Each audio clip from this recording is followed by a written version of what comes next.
Welcome back everyone to another Star Trek Online Let's Play. This time around I'm going to be showing you the Herald Quas flight deck carrier. I say that with a questionable mark because I know Quas, whatever. Either way, showing the Herald Quas flight deck carrier. I'm really sorry if I'm butchering this up. And yes, she's a T6X. Again, she's not fully upgraded in that, but she has a little bit more better stats than the other one. Although originally she did have a better radiation resistance until I accidentally had a idiot moment where I accidentally sold one of her armors that, well, defenses that protected them from radiation. So I'm going to have to get that back at one point. But nevertheless, at least she has better stats compared to the other one. Where the other one, yeah, she was fine in all the other things, just not in the radiation area. But still, nevertheless, I managed to got this one upgraded to a certain degree. I don't remember that being 13. I really had to upgrade that. Can it be upgraded? What? No. So what is it? It's on epic standards and that. But either way, yeah, I'm working on this either way. And yes, she's a plasma build, but, and I know some people will be like sacrilege because you know, some people will say anti-proton will do best or something else for Herald ships, etc., etc. I'll get that, but I went with a plasma build on this one because it was a lot more easy at the time, and also plus I just stuck with it as well. So here she is, and yeah, she is smaller compared to her dreadnought and that, but I actually do like this one. I also like the way she's got like those oars on the side of her, gives it like a almost like star-like look to it, but or some other form of look. But anyway, it is quite a cool ship. In fact, all the Herald ships are quite cool, even though massive ones and such. Anyway, let's get this puppy started. Okay, right, let's see if that one will start up. Guaranteed it does. Oh, I just realised it's the first time I took this one into one of the new event missions.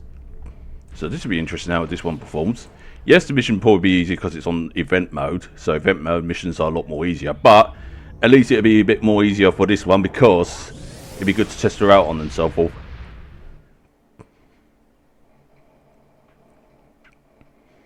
But anyway.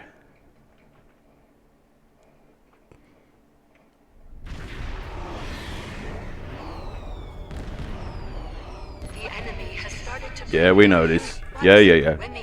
Yep. Also, when she was first introduced this ship, she originally had one hangar, but then all of a sudden they upgraded the flight deck. Well, not all of a sudden, but later on they upgraded the flight deck ship. Right, we start. They upgraded the flight deck ships into carriers, so you've got two hangars instead of one. So it gives this one an advantage.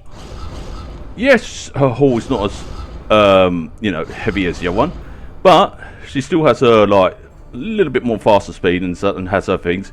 Yes, she needs upgrading and all, but she's pretty good for what she is. Alright, she definitely needs one heck of an upgrade, but all in good time, I say. Nice to get one to experience her in a somewhat warish form, if she wasn't a T6X, of course. Oh, it's nice to see someone using a Volgon ship as well. Those ships are quite good to use, and they're very unique as well in their own way. You can tell they're meant for sabotaging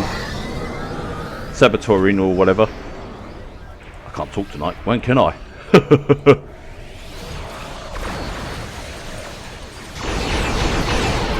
And yes, I've got both of the consoles equipped on this one, so I can actually shield her, use Oblivion gateways. See, I can't really talk tonight.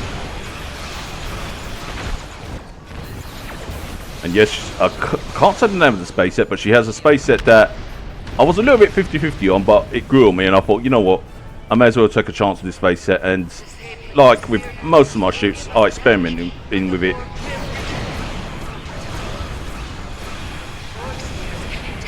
So I'm basically experimenting with the space set. The weapons I don't need to experiment on because I know that these weapons are pretty good and that. I mean, most plasma weapons are absolutely outstanding anyway because they're like literally shield breakers. Would I call them shield penetrators? Not like the Undine fluidic space weapons. They are more like shield penetrators. Them and Voth weapons. But either way, Plasmus is pretty good. And it's also a good starting point, or starter's weapon for when you want to break through shields and such like that.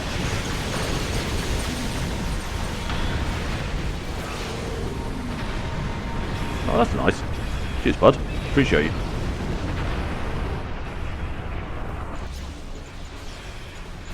I was wondering where the extra shielding was coming from. Yeah, she does well with her damage and that. She needs improvement, you can tell by the crits and such. But she is not, like, doing bad either. But mind you, the fighters are backing her up. They are actually helping out, because as you can see, they actually are doing, like, making up bulk of the damage and such. That, yes, you can see with the yellows coming up there. It's hard to see the numbers at times, but it is there. Although, compared to my other ships, this one doesn't destroy the spears and probes as quick compared to my other ship. But then again, that is my main ship anyway, so... I mean, I did work really hard on that Voth ship.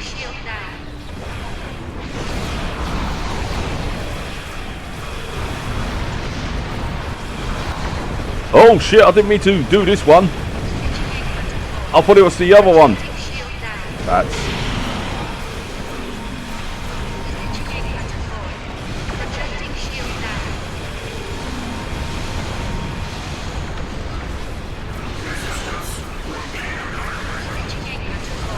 Yeah, she does well on the smaller ships like the adapters and probes and that. It's the spears that usually tend to be a difficult one, because the spears tend to have more strength in their shields and such. A long time ago, cubes used to be the most easiest to kill until they added the assimilators and made the cubes into dreads and that. So it's like, yeah, alright, I'll see what they've done there. Clever. And then they turned the tactical cubes into something a lot more than just Borg dreadnoughts. But it makes sense, because the tactical cubes are like more for tactical, and the cubes are made for normal stuff and such like that. Because the tactical cubes are what their name stands for, being more tactical and such like that. Get rid of this thing off.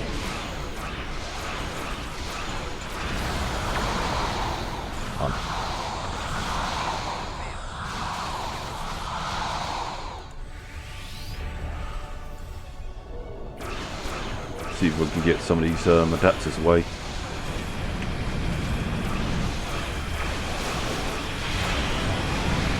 So open the Bolivian gateway. I don't need to worry about this yet until I need it. Now, if I'm not mistaken, this should actually speed up my weapons a bit and make them a bit more better.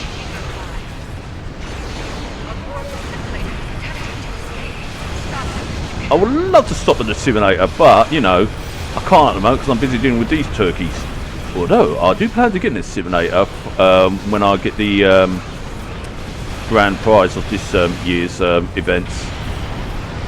I know I said, oh yeah, the Borg should keep their own ships and that, but I did also say, well, I wouldn't say no to one if it was given to me, and I wouldn't say no on getting one for nothing. So yeah. Although part of me is also going to say, you're going to regret getting the simulator, because you could have got on, I don't know, maybe one of the Juggernauts or other dreadnoughts like the Zenketti dreadnought, and I'll be like, and I can also hear other people saying, yeah, you know, maybe you should go for this ship, that ship, and I'll be like, I'm listening. But at the same time, I tend to listen to my own gut and go, yeah, go for whatever. And that's how it should be, really. You listen to your own gut, what you want to go for. You don't just go straight for, oh, you know, because somebody said. Just go for whatever you want. Right, you don't need to worry about that one so much. We just worry about 5. Oh, so we've got a good team here as well.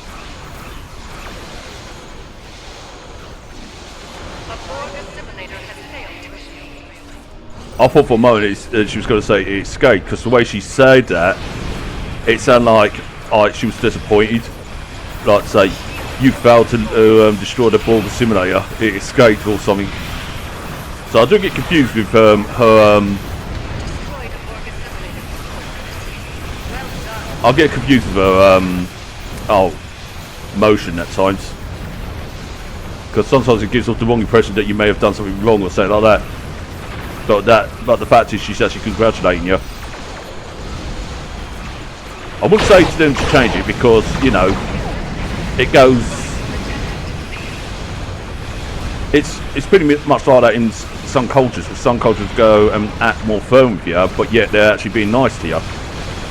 Or they're actually congratulating you, even though it sounds like they're yelling or being firm, but yeah, they're actually genuinely talking to you, or just saying well done for doing this and that.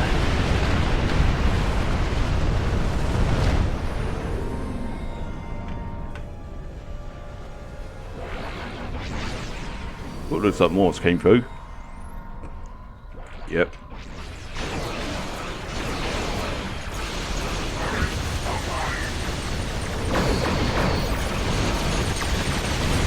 Wow, what a bang.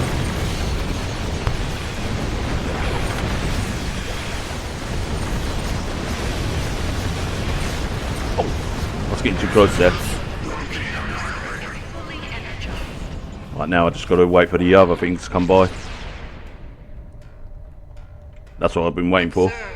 Something is disrupting the stitching network. That's alright, we can deal with them. They're not that tough. Well, not in this mode anyway.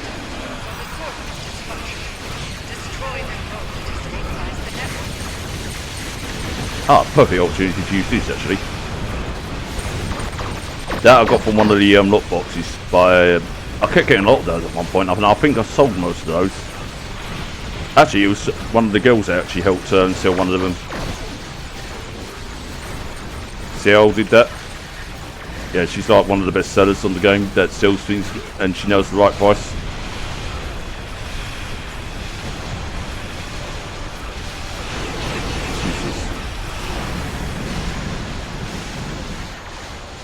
Oh yeah, I forgot that boosts the ship's speed.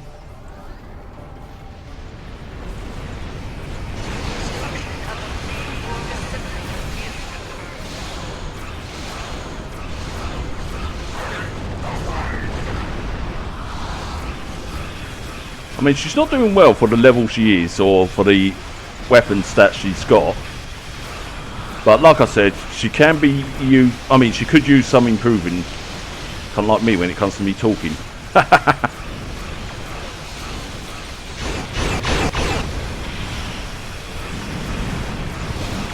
And yes, my nose is still being a pain in the backside, hence why you see me go into autopilot mode with my ship. Like I'm using one hand to drive it and just hitting the space bar, so it'll just automatically make the weapons fire. Now, since that was too quick, I might actually go for another mission. So let's go and lead this one. Also, since this character's been neglected, I also may go for the other marks as well, rather than just fleet marks. I used the main character for getting the fleet marks, which are easy to do. Same goes with Delirium.